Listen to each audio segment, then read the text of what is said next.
Where you at, Hoodads? Welcome back to Pro Saints Talk after a brief hiatus. Well, maybe not so brief. We're back. We're back because we're fair weather recording. We just can't come off a win, George. How we living, baby? Ron, we're lavish because we're all back together again. You left us. You've left us. Poor Jay and I were neglected for weeks without the nourishment from our hosts. But now that we're all back together, I couldn't be more lavish. I couldn't be better. I'm ecstatic. Why? Saints won that was a game that I feel like the Saints, you kind of were in the dome and you're like, get there early and you're watching other players warm up. And it's not a game where they're like hitting each other, but definitely one in which like they're going through the motions. And it just was, as the game kind of picked up steam, you could just tell the Saints were starting to feel like, oh, we can win this game. And then you can see their adrenaline pop up. And you can see, oh, they're going to figure out a way to win this game because they got into it. It turned out to be a really fun, fantastic win. Yeah, I'll agree with that, George. I mean, I think that you were able to see a palpable difference in just the effort and the sense of urgency. I don't know if it was the heat on Dalton or what. Jay, let's bring you in and thoughts on the 2-game skid and the 1-game bounce back. Yeah, it was a good win. Didn't really have any expectations going into it. I think I speak for all the Rons out there, and immensely disappointed with the way that the season's turned out thus far, but pleasantly surprised with the victory. I don't know what type of stock to put into it other than it's nice to get a win on Sunday. It's a good feeling when you wake up on Monday and gives you some hope going to the next one. Yeah, I mean, that's where I'm at, Jay. It's like, yeah, the way the season's unfolded, we just got to beat the teams that we can beat. The Steelers were one of those teams, so that's why that one stung so bad. Is like we just totally laid an egg on that one, and that was Panthers game. Even the Cardinals game felt like one that we could have won. If it weren't for the turnovers. Take away those 2 pick six. Take away those 2 pick six. Yeah. Right. Bengals, we had them. We just eliminate some big plays. So, it's just this season's all about winning the games that you can win if you just play error-free ball, and that's what happened this week. Didn't have any turnovers. Defense, I don't know what Stafford was dealing with concussion-wise, but yeah, you knock him out of the game. Just I thought the way that they responded in the second half was great. I mean, put together a couple solid touchdown drives, one of them being a big shot play to Olave. And so, yeah, it was a great one, George. It was a great one to initiate my man, John Robert, on. Even though we only made it to 4 minutes left in the first half before he was saying, I'm ready to go home and play with my colored pencils. Why is this taking so long? Let's go see Mom. Hey, all in all, we got the W, so I'll take it. All right. And hopefully we planted the seed this past Sunday and he's just craving more going forward. Wait, so you went with Jansen in the second quarter? Jansen staying on that? That's ridiculous, Jay. Come on, buddy. You got color pencil 6 days a week. You can go 1 day without it. Ron, before I want to get into the nuts and bolts of that last Rams game, did you notice how they waited till crunch time to bring up the NOLA no call? I was kind of wondering how they're going to play that as a motivating factor. And they waited till the us versus them, which has kind of gotten watered down as we keep having the same opponents over and over again. You're losing options there. We might let it go for a few years and bring it back just because it's just gone a little stale. But that was one that was interesting on how are we going to use that to motivate the troops. And boy, when they showed it, the dome, did you just hear, I guess you were gone by then, the dome just turned vicious. It's like their teeth grew out. It was like, okay, now it's on. You could just tell that really angered the people, and it kind of inspired the strong finish there. Oh, no doubt. I think it's pretty safe to say that I don't think they'll ever have who was that? Who was the head official for that game? Was it Clete Blakeman or was it a different one? No, Bill Vinovich. Vinovich. Oh yeah, Not Vinovich. Yeah, I mean, confidently can say Vinovich will never referee a Saints Rams game ever again. They just won't let that happen. The dude will just get berated all freaking game long every time he has to speak. So, and definitely not one in the dome. So, no, it had the right level of intensity. Let's get into those nuts and bolts. Jay, your boy Caden Ellis, man, having his best Pete Werner impersonation this past week, dude. Is he developing into something here with the opportunity? Yeah, he was the guy that we were high on his rookie year. Went to training camp, saw him at Yeoman Stadium. Coach's son really popped. And then he battled some injuries, played consistently on special teams, and has gotten his opportunity. And it's an opportunity that the Saints really needed him to make the most of, and he's delivered. He's been all over the place. He's shown some pass rush ability. He's got flexibility in positions he can play. But he's been all around the football and a bright spot with all the injuries, especially on defense. You got Peyton Turner got hurt last game. Cam Jordan missed his first game in a long, long time. Davenport out. So it's a welcome sight to see somebody like Caden Ellis step up. And Jay, on that point, there's all these guys that I feel like are just going through the motions. He actually gives a shit, and that's so awesome to watch. Like there were times like earlier in this year where Werner was the only one that was caring, and it seems as though right now Caden Ellis is taking on that responsibility of like, hey, I'm gonna will this team to victory. Hey, I'm gonna will this team to make a big play here. Because there's so many times, like you just look at Honey Badger and the rest of the defense, they're kind of just standing there. And you're like, oh God, how are they gonna botch this? And now it's like, okay, we've guys out there yearning to make a play, wanting to make a big play. And that is what is kind of the difference between our wins and losses. It's like all of our losses, you just see these boneheaded third down penalties of guys standing around, whereas now you guys looking to make a play, it's making all the difference in the world. Well, yeah, Jay, weren't we so intrigued by him when we got him out of Idaho? Because wasn't he a two-way player there? Yeah, I believe he played some tight end as well. Yeah, so I mean, he had the athleticism that you were like, oh wow. I mean, the guy played both. I know it's just Idaho, but anytime you're playing both ways, that says one, you're an athlete. Two, you got the effort, man, to be just out there for every freaking play of the game. And so yeah, that's what I think you're seeing is like the dude's just wired like this, where he's going to give it his all. He might not be the best NFL linebacker. But yeah, George, he's going to run around. He's going to give a shit. He's going to care. So, and Ron, you gotta be tough if you spent 4 years in Moscow, Idaho. Moscow. Ron, there's so many guys that have incredible measurables, and they just go high in the draft. We see it year in and year out. But like Zach Bond, for instance, he's got much better speed than Ellis. He's got much better speed than Werner, but he doesn't make the field because he doesn't know where to be. Caden Ellis is one of those guys that, he's not the fastest, but he doesn't have any wasted steps. He's always right where he should be. So not being the fastest isn't that big of a detriment to him. Yeah, no doubt. So, like I said, you need guys like this when times are tough, like this, when you're 4-7, and I am personally worried about, does the team kind of lose its will to fight for Dennis Allen here? So guys like Caden Ellis are just huge for just keeping the ship afloat here. And had we lost it would have gone playoff. It would really derailed. That was the loss that would have just ended it all for DA in this season. Oh, agreed. Because it seemed like that against Pittsburgh, right? I mean, just the effort that they showed against Pittsburgh, it was like, it doesn't seem like they are really giving a shit out there. And it's like, who are the guys that are? Monte Taylor, he comes to mind.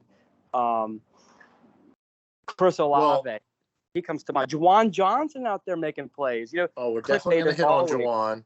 So when you're 3-7, you have to look for the guys that are actually out there caring, because it becomes the minority. Oh, I know. And all to that point about like the couldn't lose this game, point. Bucks are riding a 2-game winning streak. Atlanta won this past week in dramatic fashion. And so, we keep trying to hold on to the hope of the division. We had to have this one this past Sunday. So it was just a huge second half, great fight to see. Are we, Ron? Are we, George? Are we still holding out hope for the division? Oh, dude, we're not out of this. Jay. Jeez, Jay. Jay, wow. Dang, man. You see, you can't lose up hope that quickly. Oh my gosh, dude, we've still got the Bucks and Falcons ahead of us on the schedule, man. I'm sorry, we're 4-7 in 10 days from Kenny Pickett thrashing us. Bro, we said we buried that already, Jay. What's going on? You talking about something else in your life got the blues? Yeah, we're gonna be all right. 10-7. Dude, I look ahead at this y'all want to play this game now? Dude, look ahead at this Bucks schedule. They got the Browns in Cleveland. That's scrappy. You don't know what's going to happen there. They got us. That's a L. Come on, we're going to catch them.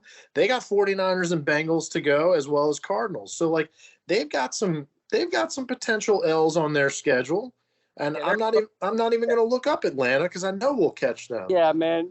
Tampa Bay is cooked. You can just already disregard them. You're right about that, Ron. Totally. Lose if you look at it. If you think about it. Might as well control our own destiny here. Yeah, man. So it's a walk in the park. All right. But George, more shining spots from George, this past George, game. please refrain from asking about my personal life. Sorry. Okay. So George, more shining spots. So Jay alluded to, you're just 10 days off the beating that we took in Pittsburgh, where we had 29 rushing yards, but you bounced back this week with some Taysom, dude. I don't understand the usage and the inconsistency of the usage, but this was a good Taysom usage game. Am I right?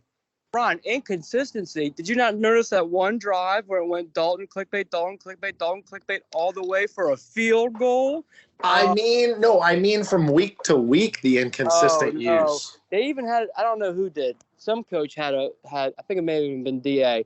They admitted to okay, we just need to give him the ball more. It's like we were too soft on getting him the ball. Now we need to, focus in on him. And the benefit is clear. It's evident. And yeah, the one thing about Dalton, he had a fantastic game. He really did. That pass to Olave with Aaron Donald bearing down on him. Wow, fantastic. That could be the highlight of the year. Aaron Ramsey getting beat. Before I get into what I was going to say, Aaron Donald was a freak of nature. There are just times when you are at a sporting event and you're just I'm going to watch this one guy on this play. And then you do that over the course of a game because every time you do it, you're just so wowed by what they're doing. He was like that on poor Throckmorton. Poor Throckmorton didn't stand a chance. All Throckmorton wanted to do was lean on him, whereas Aaron Donald's you can't catch me, and just shoved him out the way. It was in the backfield and ruining Kamara's day on the rushing end. But with that being said, great job by Dalton. There was a lot of, chat about starting Jameis after he said my soul hurt, yada yada, that he was all sad about being benched because of an injury. One, I think that's BS. One, you shouldn't be calling out management like that.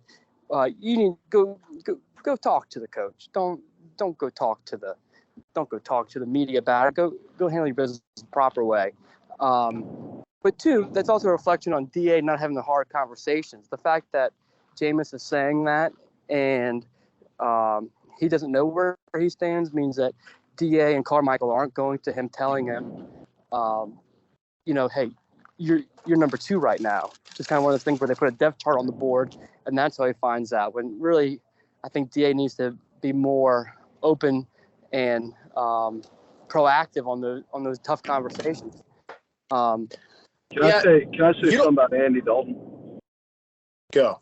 He is so effing average. So average Andy. He doesn't expect anything from himself but to be average. I want to see some piss and vinegar out of my quarterback. It's probably the most intangibly important position in all of sports. I just feel like he just doesn't have it. And I know we don't have much to choose from right now. But even, all right, he had a good game on paper. He made a wonderful throw to Olave. I kind of went sour on him after the Bengals game, and we had that 2-minute drive, and he kept holding the ball. It's just let it rip, man. And that's what he said in the press conference after the game, that we got to the point where it's like, yeah, we just need to cut it loose. It's like, yeah, no shit, cut it loose. Like, throw the ball downfield, let the guys make a play. I just feel like he's ultra conservative in a bad way, where, you know, maybe Jameis could use some of that and balance the two off, and maybe we'd have a good quarterback. But before this game, I was on board with George and saying, let's just play Taysom full time and let it rip and have fun at least. Well, I mean, Jay, you bring up some good points there. So, like, yes, I'll agree. Like, piss and vinegar, just more emotion. You're never going to see it. He just seems like he's that just veteran that's just kind of blah. Oh, I've seen it all. I know exactly who I am. I'm not going to take any leaps at this point in my career. But yeah, dude, for as good of a game as he had this week, he did the same thing where he patted and took too many sacks. Like, I think we had 2nd and 3, or 2nd and 2 down at the goal line, and he takes a sack, and now it's like freaking third and goal from the 15 or something like that. So, I mean, he had a couple of those, and I think right before the bomb to Olave, he took a huge sack. So it's just, he's still, for as much of a veteran as he is, on he the doesn't get Kamara throwback pass where he had Kamara wide open. Right. So for as much of a veteran as he is, he pulls a Jameis like that where he just and let's be honest, Taysom does the same thing too. It's just we've got 3 quarterbacks that don't make quick enough decisions, and so yeah, they just succumb to these sacks that you're like, come on, man, just get rid of it if you don't see it. Dalton's not the future. If we lost that game, he's benched. But now that there's still a shred of hope, then you have to keep him in. But his clear Achilles heel is taking these sacks. And he always has that first step of like, I'm going to outrun the defender. And it's such a hopeless first step. It's like a wounded gazelle with a lion bearing down. It's like, where do you think you're going, Dalton? He just breathe, but just get rid of it. He just needs to have that knee-jerk reaction of that safe, hey, take the incompletion, not the negative 10-yard loss. George, that's not that. Going back to what you talked about with Jameis, I want to touch on that. I mean, I appreciate your point there that there could be something where Dennis Allen's not having that crucial conversation with him. But, dude, to come out and tell the media something like that, I lost so much respect for Jameis after that. I was just like, dude, this isn't your AAU basketball team that you grew up on where, like, yo, you're the best player, so you're going to get to start automatically no matter what, dude. Like, what policy, what delusion, what world are you living in, dude? How long you been a pro that you don't know that, man, like, did you not grow up watching the NFL and watching dudes take other people's jobs when they got hurt? Like, it's a tale as old as time. It happens. So to me, I was just like, how naive do you have to be? How just immature?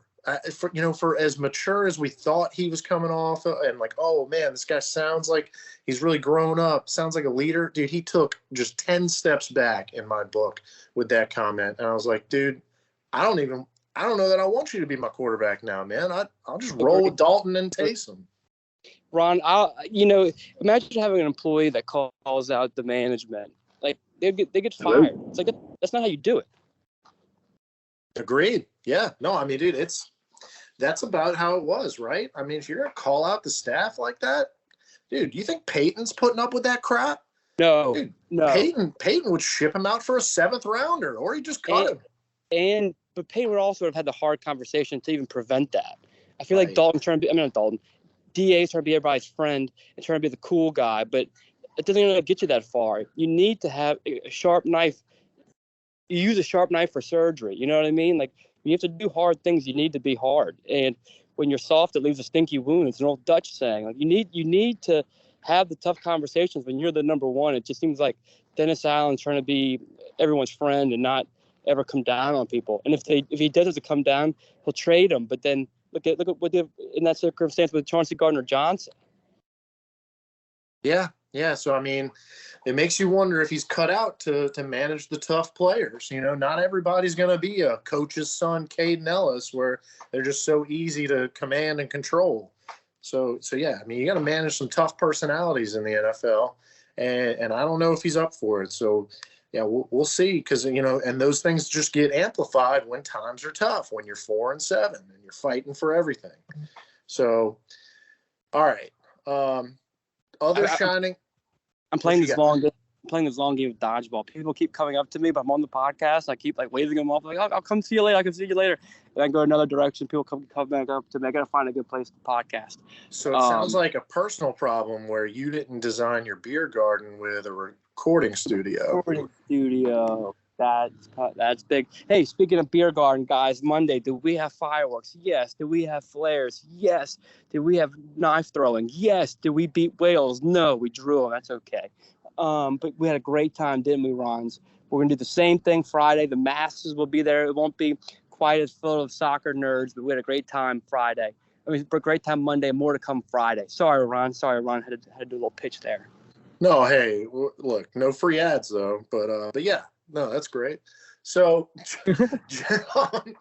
Jay, let's talk about your Oregon Duck, your wide receiver convert. Dude, Juwan Johnson, over the past month, I'd say, turning into a very viable fantasy option and a great piece of this offense. Am I right? Yeah, you're right, but you were wrong to say in training camp that you're worried about the tight ends. Have full faith in Juwan Johnson coming into the year. No, he seems to be somebody that Dalton's favoring. He's got really good hands, and Troutman is they've kind of switched places, right? Where Troutman was intended to be the lead guy last year, and he's the primary blocker. And he's clear number 2. Yeah, and it's nice to have a guy that's 6'6", 250, running across the middle, that has experience playing wide receiver and knows how to run good routes. So he's a guy that's blossomed, and it's good to see. I think he's got 5 touchdowns the last 4 weeks. Something like that. Like I said, I mean, he's had a pretty good month here, man, and definitely showing like, hey, we might have finally found his fit on this team, and so yeah, it's definitely a good success story for a guy that was, you know, not really going to barely crack the depth chart at wide receiver. So yeah, definitely. Ron, to give some more flowers to go to the guys next to him on the offensive line. I mean, you're without Hurst, you're without Pete, you're without McCoy, right? All 3 of those guys last week, and you're going up against a notorious defensive line, pass rush, Aaron Donald, where it seemed like they, you know, obviously got the victory and it did enough, and didn't really hear Landon Young's name all too much, which hopefully, you know, he can evolve into a 6th offensive lineman type guy that's reliable. So I think that was a good sign last week. Time out, guys. We got a guest on the line. I'm passing it off to him. We got a question for Ron. Ron, how you doing, buddy? Never better. Good. All right, my name's Scott Forte. I got a question. Marshawn Lattimore, when he comes back, who's the odd man out? Oh man, that's a tough question. I mean, Alontae Taylor has played really well in this opportunity. Chris Harris. Well, yeah, of course, I'm getting there, Jay. No, Adebo's playing, man. Adebo's earned his stripes. That dude's a bona fide starter. No, it's Jay's point. It's Chris Harris. I mean, he's the odd man out. You move the veteran back into a depth spot, and yeah, I think your pecking order's Lattimore, Adebo, Taylor, and like I said, I mean, what?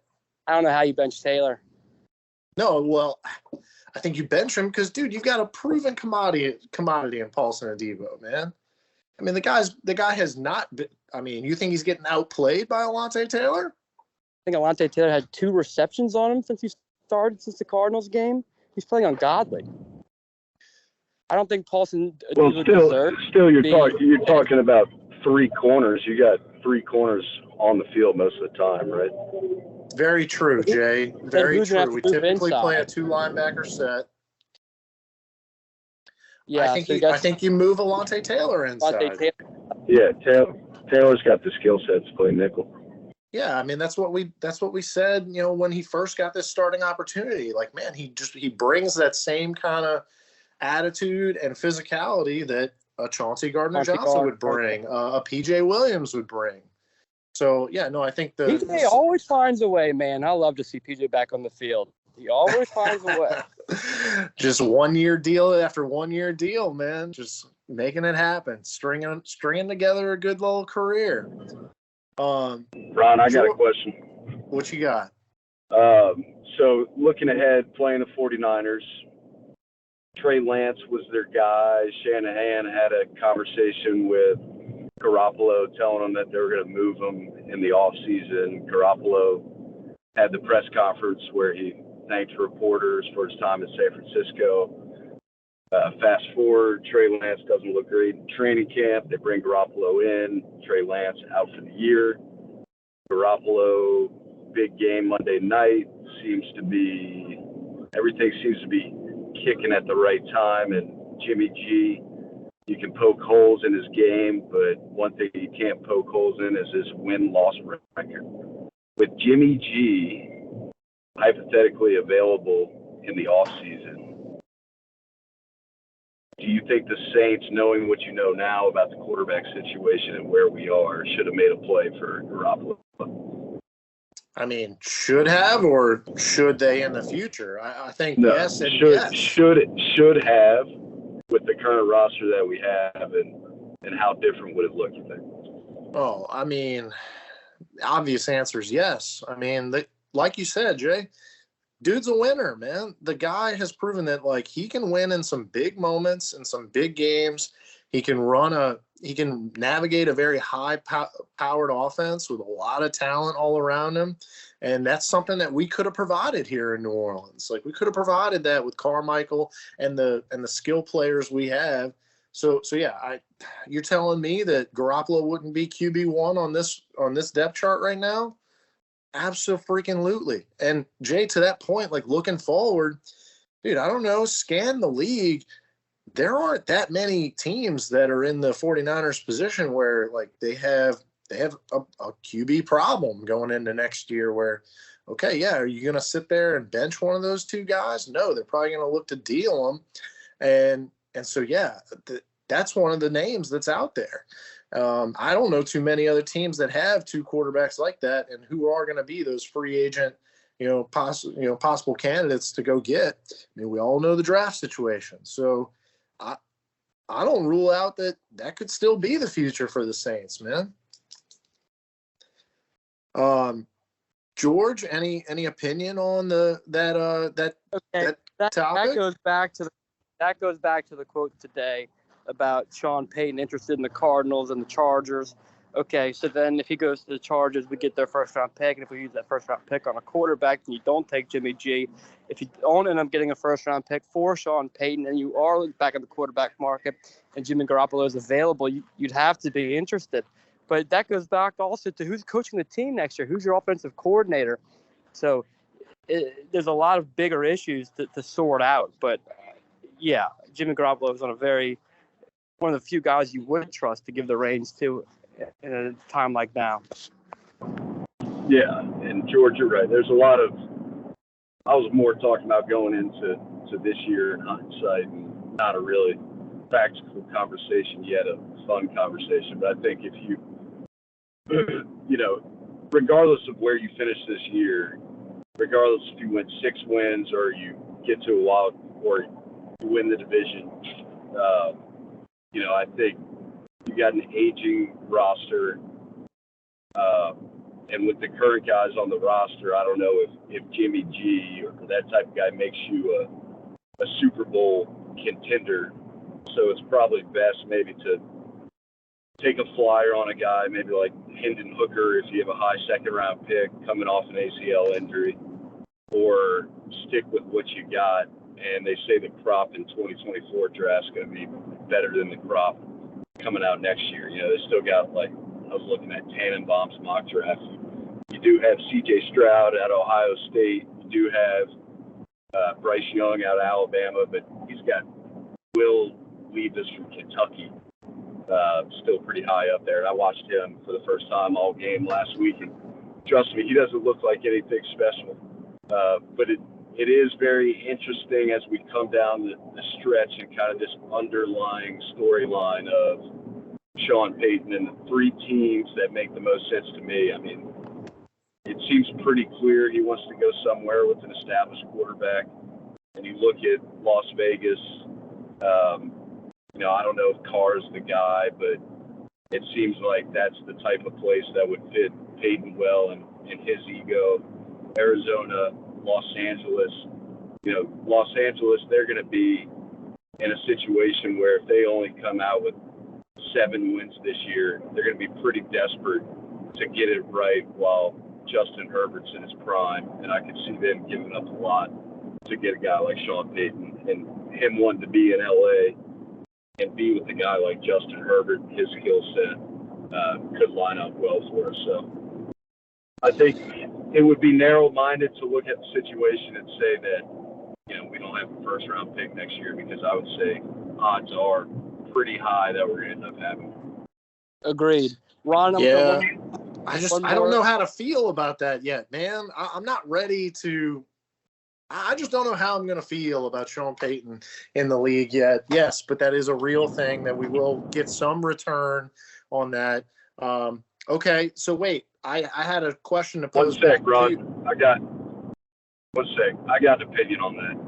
It is time to move on from that. The longer that we stay in that and have the feelings for him, and we try to do the things that the way he does it, and he's coming back to give speeches, and we're bringing bats out, and we're constantly talking about 09 and this and that. Agreed. Like, then the longer we're going to be stuck in this quicksand and not be able to get out of it. That's so good, Jansen. Yeah, we gotta move on, and it's done. New identity, new future. Bro, yeah. I mean, look, I get all that, and I respect that, but, like, I'm still a human being. I'm a fan. I'm a Ron. I am going to be sick to my stomach watching him coach for another team. Like, yeah, I agree. I agree with everything you just said. For the Saints in 2022 and 3 and beyond, like, yeah, we got to be our own team. We got to be our own men and reform a winner. That doesn't mean I can't be pissed off about watching our guy coach for someone else. Sure. I'm more coming from an organizational standpoint where they can't be emotional. You sitting in the end zone low section, you can be as emotional as you want. But as an organization, as Gail Benson, you can't, give Dennis Allen a long leash because he was under Sean Payton and he does it, a lot like Sean Payton. And Sean Payton's coming back in the facility and we're worshiping the ground that he walks on. There's a lot of me that says we'd be a lot better off if we just blew everything up and started with our own new identity, like George is saying, instead of trying to relive and praise this guy for everything that he's given us. Sorry. It took 40 years to build that, though. So, okay. I don't know. That's all good points. Back to Jimmy Garoppolo, though. I wanted to flip this on you. So, okay, yeah, you've watched Jimmy G win 3 in a row now. And you just got done saying, like, man, the guy, you can poke holes in the guy's game, but he's a winner.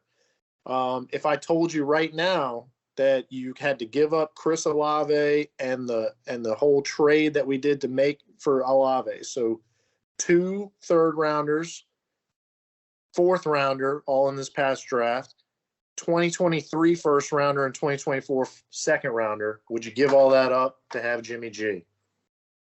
Hell no. No.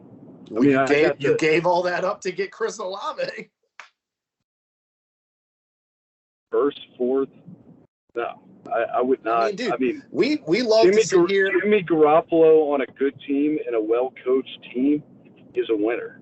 But having the benefit of hindsight and looking at the team that we have now and some of our decisions from an organizational and coaching standpoint, I mean, our record might be 2 or 3 games better, but he's not going to take us over the top to make us a Super Bowl contender. So, Well, no, I wouldn't give up multiple draft picks, including a first-round pick. Okay, well, then I think for as much as we love to praise that we hit a really good receiver in Chris Olave, like a wide receiver 1, that's something that we can't ever forget. Like, we always love to call Marcus 2 First Davenport by that nickname. I mean, dude, Olave came at a steep price. So, you just think about, man, all that draft capital could have been used to go land your QB1. And instead we thought we needed a wide receiver to complement Jameis. So, I don't know, just, things to think about as we try to, like you said, Jay, blow it up and rebuild our own winner here. So, all right, yeah, let's look ahead at the 49ers. Boogies. And Ron, that goes back to, you're absolutely right about that. And Chris Olave could end up being, all pro several years and great, but if he's playing on a team that set itself back in time and dug a hole so deep that they're not able to come out of, then it's a bad organizational move to do that.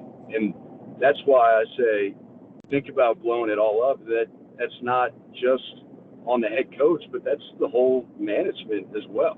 Because you're making moves like that, because you're anticipating winning a Super Bowl, and if you make a move like that, that guy better be the difference or one of the differences from getting you from a playoff team to a Super Bowl contender, and we are 4-7, and that is a colossal failure. No doubt. So, okay, Boogie's I think Boogie's maybe first favorite, maybe his second favorite after McVay, coach in the league, Kyle Shanahan. Just on looks alone, dude's coming out with the flat bill with the hoodie over it inside of a dome. I mean, man, it just drives you nuts to see it. But the dude puts together ridiculous offenses. George, I mean, you run through the freaking skill set of guys that they got even before they traded for Christian McCaffrey, and it's just brutal. Like, what does Dennis Allen do to get this defense ready for freaking Debo, Kittle, McCaffrey? Well, Ron, you know they know how to take care of Christian McCaffrey. We've been bottling him up for years. That's a joke. He's kind of had a number for a long time. No, Shanahan is one of those guys that kills you by a million paper cuts. It's never a big Randy Moss splash. It's never a Jefferson beautiful touchdown. It's just 7 yards here, 12 yards here, 6 yards here, 5 yards here, 12 yards here, 4 yards here, touchdown. And it's just like going to be tough for us to keep up with. We aren't built to score a lot of points without Mike Thomas, without half of our offensive line. It'll be a very tough matchup for us to contend with. It'll be one that the defense has to play out of their mind.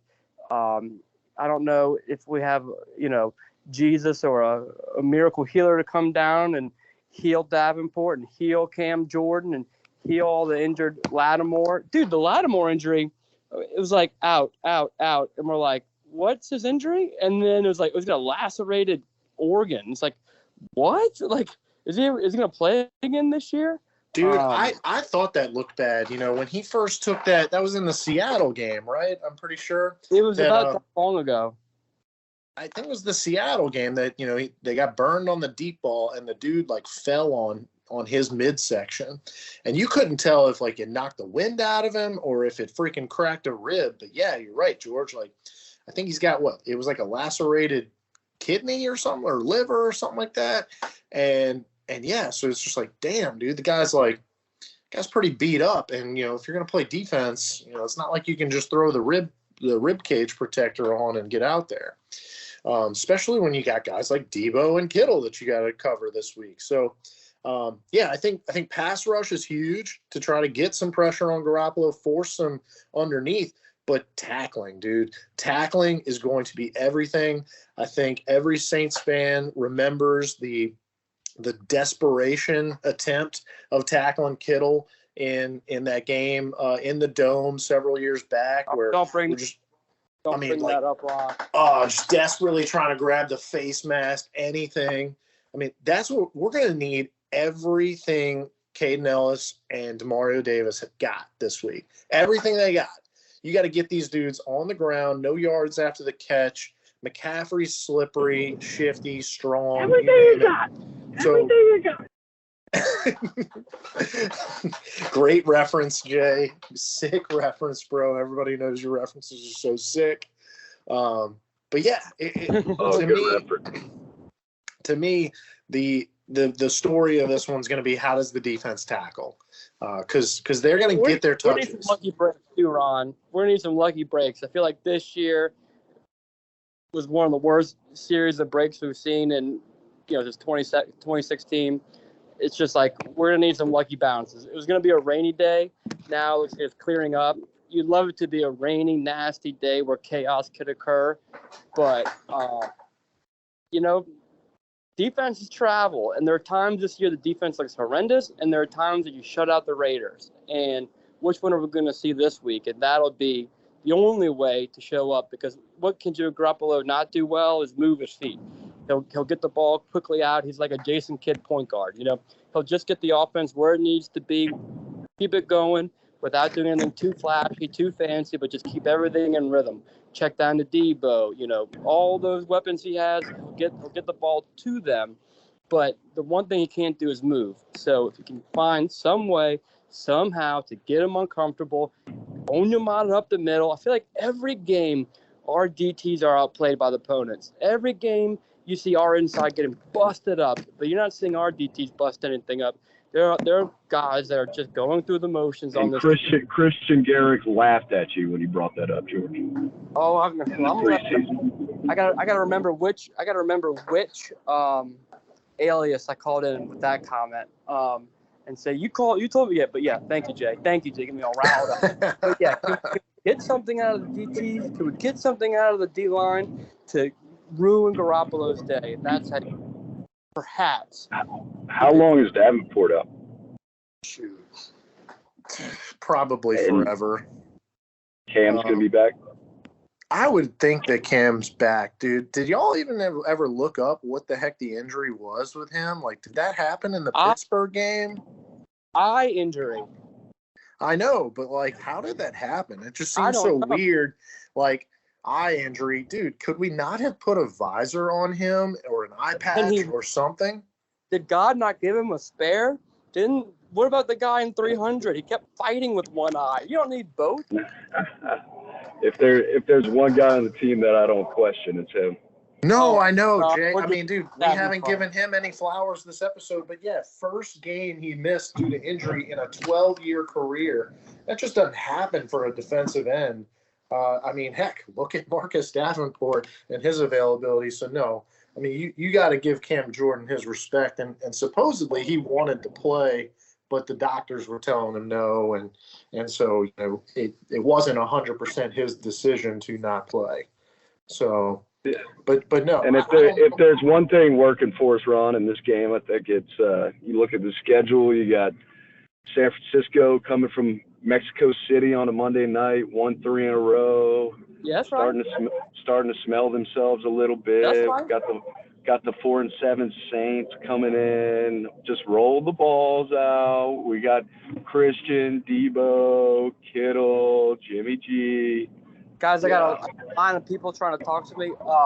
Let me just say this to all the Rons out there: happy Thanksgiving.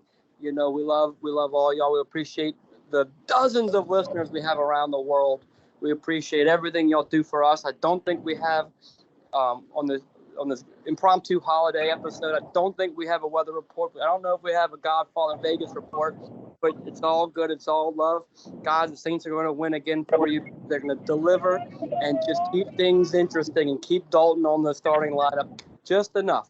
But, guys, I got to go. Happy Thanksgiving to all the Rons out there. Love you, George. See you, buddy. Jay, I love that point, though, of like, yeah, you've got the Saints coming in after a 3-game winning streak, and next week they got the Dolphins in a big matchup. So, yeah, this could be a little sneaky spot for the Saints to come in and, and maybe make some noise, cause some havoc. Yeah, we talked about maybe making life hard on Garoppolo, but I think it's going to be equally important for our offensive line when you're going up against the likes of Bosa, Warner, who's their other dude, Greenlaw. I mean, dude, they've got some names on their defense that can make life hell for Dalton here. So I think it's just going to be important to get Kamara involved early, get Taysom's physicality going early, and yeah, possess the ball, give the defense a little something to fight for. I think that's the big thing too, is the defense has got to see that the offense is fighting hard, and then I think they're going to reciprocate. So if I'm making my game prediction for this week, I'm saying Taysom overdue to get himself a passing touchdown. I think Carmichael one-ups Kyle Shanahan when it comes to the cuteness and the trickery this week. And I think we see some Taysom passing touchdown. I think we see something like that. I might have to remember to start him in fantasy this week, Jay. Oh, by the way, sorry about that one this past weekend, bro. Hate to see it. You got to officially remind me on air. So official score prediction. Saints coming in 9.5-point dogs. Watch the Saints pull this one out, 24-23. Yeah, you're right. Let's Olave's given us the sprinkles of 80 yards, 100 yards, 120, some touchdowns. Let's get 140 yards, 2 touchdowns. Let's have guys like Juwan Johnson continue to blossom. 49ers pull it out, 31-25. I hate it when you do it. Battle on the Bay, like the old NFC West rivalries at Candlestick Run. Remember, still got the infield out there. Steve Young to Jerry Rice, J.J. Stokes, Terrell Owens. And on the defense, you got Brian Young, Ronnie Lott, Burton Hanks. I mean, that's what we grew up on. Brutal times. Absolutely brutal times. Freaking Garrison Hurst. Gosh, man. Was Charlie Garner up in there at one point? Kevin Barlow. Barlow was a brutal one. So, yeah, I mean, it's going to be fun, kind of reinvigorate. You like that one? Dude, I mean, this one's going to, yes, always have a little something extra from just the Saints NFC West history, our playoff history through the 2010s, and some big regular season games too. So, yeah, this one's going to be juiced up. You love to see it, and I can't wait. Speaking of old NFC West, I don't know, something about the Rams game this past week got me just down a rabbit hole on YouTube. Highly recommend anyone that's got a free half hour to 45 minutes, go check out on YouTube. You can catch the full broadcast of the second half of the 2000 playoff game against the Rams. An electric half of football. I mean, tons of points, tons of turnovers, and ultimately culminating in what's now, I think, maybe the third best moment in Dome history behind the rebirth and obviously the NFC Championship. But, Jay, it was just the only thing that was missing was, you had Al Michaels on the call instead of the radio call dubbed over it. But just incredible. So you put that one over the Tracy Porter interception? I put that one over Tracy Porter. I think the field goal, obviously, in the NFC Championship to send us to the Super Bowl. But yeah, no, I think that's one. I think 2 is Rebirth, punt block, and then I think 3 is Brian Milne, the most unlikely hero of them all. Awesome game. Great saint. Funny run watching the early 2000s, and it's like all of a sudden it feels like the 1950s, like the refs in their white pants. Oh, dude, the baggy white pants. Yeah. Yeah, just little things like that. But no, I've gone back and watched that one. Robert Wilson, Willie Jackson, Jake Reed, fighting and scrapping back in the days when we were accustomed to starting out the first 11 games at 4-7, and just going through all the scenarios instead of coming off a decade and a half like we're coming from. Yeah, those are good times. I don't know, man. So I think that was a little, I don't know. I think it could be symbolic of what we see going forward here in a team that had to fight for everything and rally around each other to overcome a high potent offense and the greatest show on turf. I think you see a similar effort this Sunday, man. High potent offense. The team's got to rally around and yeah, make life crazy on Garoppolo and just play with your hair on fire here. So, all right, Jay, safe travels for the Thanksgiving holiday break. And anything else for the people, man? Yeah, thankful for all you guys. Ron, personally, this is my favorite holiday of the year. To be able to kick back, enjoy the crisp air, sip on whatever you're sipping on, eat as much food as you can, consume as much football as you can. Great football all weekend. The Pels are about to get on a winning streak here, and the Saints as dessert on Sunday. There's no better holiday than Thanksgiving, and hope all you guys enjoy it as much as I will. Appreciate you guys listening. Don't forget about them Tigers, Jay. Number 5, sneaking up. Yeah, you're right. I'm driving through Atlanta right now, Ron, doing a little recon. Make sure you beat about this 10 Atlanta. days early. 10 days early. I can't wait to whoop the Bulldogs' ass. But the Aggies come first, but really can't wait to beat the Bulldogs' ass. Let's go. All right. I'll see you there in the Mercedes Dome, Ron, next Saturday. 10 days. Let's go. All right. Make sure your tickets are real this time. Double wink.